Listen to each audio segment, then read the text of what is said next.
Hi friends, நான் மாலினி. இன்னைக்கு ரொம்பவே டேஸ்டி அண்ட் ஈஸியான வெங்காயம் சேர்க்காத கும்பகோணம் தக்காளி சட்னியும் இன்ஸ்டன்ட் தோசை ரெசிபியும் தான் பார்க்க போறேங்க. வீட்டில் இட்லி மாவு தோசை மாவு இல்லாதப்போ ஈனோ, பேக்கிங் சோடா, பேக்கிங் பவுடர்னு எதுவுமே சேர்க்காம அரிசி மாவு மட்டும் இருந்தா இந்த மாதிரி தோசை வந்து ட்ரை பண்ணி பாருங்க. டேஸ்ட் அல்டிமேட்டா இருக்கும். தக்காளி சட்னிக்கும் இந்த தோசைக்கும் காம்பினேஷன் சூப்பரா இருக்குங்க. கும்பகோணம் தக்காளி சட்னியை எப்படி பார்க்கலாங்க. கடாயில 2 டீஸ்பூன் ஆயில் சேர்த்துக்கலாம். 1 டேபிள் ஸ்பூன் கடலை பருப்பு ஆட் பண்ணிக்கலாங்க. நல்லா ஃப்ரை பண்ணி விட்டுக்கலாம். கடலைப்பருப்பு பாதியா ஃப்ரை ஆனோன்னு 1 டீஸ்பூன் அளவுக்கு உளுத்தம்பருப்பு சேர்த்துக்கலாம். நல்லா ஃப்ரை பண்ணிக்கலாம். கடலைப்பருப்பு உளுத்தம்பருப்பு ரெண்டுமே நல்லா செவந்து வர அளவுக்கு ஃப்ரை பண்ணிக்கோங்க. இப்ப பாருங்க, ரெண்டுமே நல்லா ஃப்ரை ஆயிடுச்சு. இதோடவே 5-6 காஷ்மீரி மிளகா சேர்த்துக்கிறேன். 4 நார்மலான வரமிளகா, 7-8 பல்லு பூண்டு ஆட் பண்ணிக்கலாங்க. 1 கொத்து கருவேப்பிலை சேர்த்துக்கலாம். நல்லா ஃப்ரை பண்ணி விட்டுக்கலாம். காஷ்மீரி மிளகா சேர்த்துறனால நல்ல கலர் கொடுக்கும், அதுக்காக தான். இருந்தா ஆட் பண்ணிக்கோங்க, இல்லனா 2 வரமிளகாவே தனியா சேர்த்துக்கோங்க.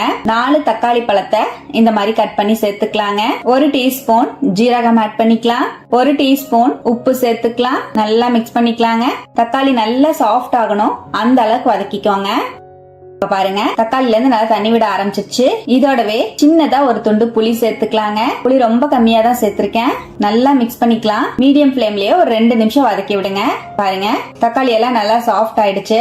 இந்த அளவுக்கு நல்லா வதங்கினதுக்கு அப்புறம் இப்ப நம்ம வதக்கி வச்சிருக்கிற எல்லா பொருளையும் மிக்ஸி ஜாருக்கு மாத்திக்கலாங்க. இப்ப நான் மிக்ஸி ஜார்ல சேர்த்துட்டேன். இதோடவே டேஸ்டுக்காக ஒரு சின்னதா ஒரு துண்டு வெல்லம் சேர்த்துக்கலாம். 1/2 டீஸ்பூன் பெருங்காய பொடி சேர்த்துக்கலாம். தண்ணி எதுவும் சேர்க்காம நல்லா நைஸா அரைச்சுக்கலாம். சட்னி இருக்கட்டும். தாளிப்புக்காக அதே கடாயில 2 டீஸ்பூன் ஆயில் சேர்த்துக்கிறேன். 1 டீஸ்பூன் கடுகு ஆட் பண்ணிக்கலாங்க. கடுகு நல்லா வெடிச்ச உடனே கருவேப்பிலை ஆட் பண்ணிக்கலாம். நல்லா ஃப்ரை பண்ணிக்கலாம். கருவேப்பிலை நல்லா ஃப்ரை ஆன உடனே நம்ம அரைச்சு வச்சிருக்கிற சட்னியை ஆட் பண்ணிக்கலாம். சட்னி பாருங்க எந்த அளவுக்கு நைஸா அரைச்சிருக்கேன்னு. நீங்க கொரகொரனும் அரைச்சு செஞ்சுக்கலாம். சட்னி சேர்த்துட்டு மிக்ஸி ஜார் அலசி 1 டேபிள் ஸ்பூன் அளவுக்கு தண்ணி சேர்த்திருக்கேன். ரொம்ப தண்ணியாவும் இல்லாம ரொம்ப கெட்டியாவும் இல்லாம செஞ்சுக்கோங்க. நல்லா கலந்துட்டு ஸ்டவ் அணைச்சிடலாம். அவ்வளவுதான். ரொம்பவே டேஸ்டியான கும்பகோணம் தக்காளி சட்னி சூப்பரா ரெடிங்க. டேஸ்ட் அல்டிமேட்டா இருக்கும். மொறு மொறுன்னு தோசை ஊத்தியோ இல்ல பஞ்சு போல இட்லி ஊத்தியோ, ரவா தோசை, கோதுமை தோசை எதோட வச்சு சாப்பிடவும் சூப்பரா இருக்கும். நம்ம டேஸ்டியான இந்த அரிசி மாவு தோசைய இப்ப ரொம்பவே ஈஸியா எப்படி செய்யறதுன்னு பாக்கலாங்க. தோசை ரெடி பண்றதுக்காக மிக்ஸி ஜார்ல 2 கப் அளவுக்கு அரிசி மாவு சேர்த்துக்கலாம். நான் இது வீட்லயே அரைச்ச அரிசி மாவு தான். நீங்க இன்ஸ்டன்ட் அரிசி மாவு கடையில கிடைக்கிறது கூட யூஸ் பண்ணிக்கலாங்க.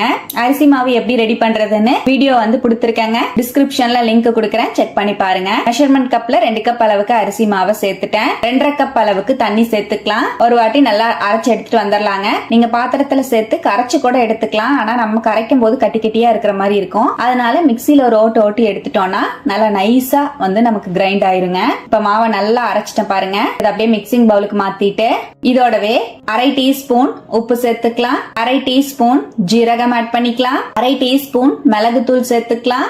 1/2 டீஸ்பூன் பெருங்காயத்தூள் சேர்த்துக்கலாம். நறுக்கின மல்லித்தலை சேர்த்துக்கலாங்க.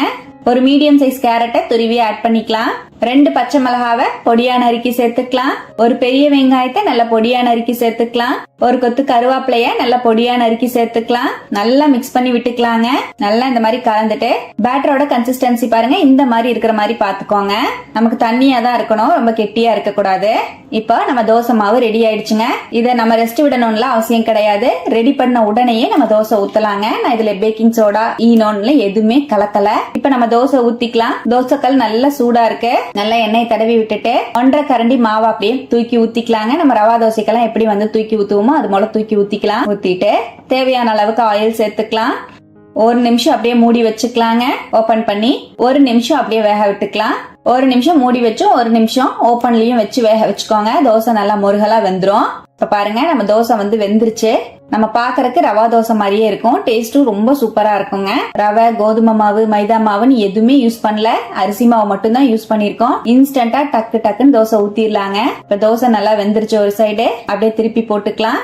அவ்வளவுதான். ரொம்பவே டேஸ்டி அண்ட் கிறிஸ்பியான தோசை சூப்பரா ரெடிங்க. கேரட், ஆனியன் எல்லாம் சேர்த்திருக்கறனால டேஸ்ட் இன்னுமே சூப்பரா இருக்கும். குழந்தைங்களுக்கு ரொம்ப ரொம்ப பிடிக்குங்க. இது போல டக்குன்னு மார்னிங் டிஃபனுக்கோ இல்ல நைட்டு டின்னருக்கோ ட்ரை பண்ணி பாருங்க. குழந்தைங்களோட லஞ்ச் பாக்ஸுக்கு கூட கொடுத்து விடலாம். ரொம்ப என்ஜாய் பண்ணி சாப்பிடுவாங்க.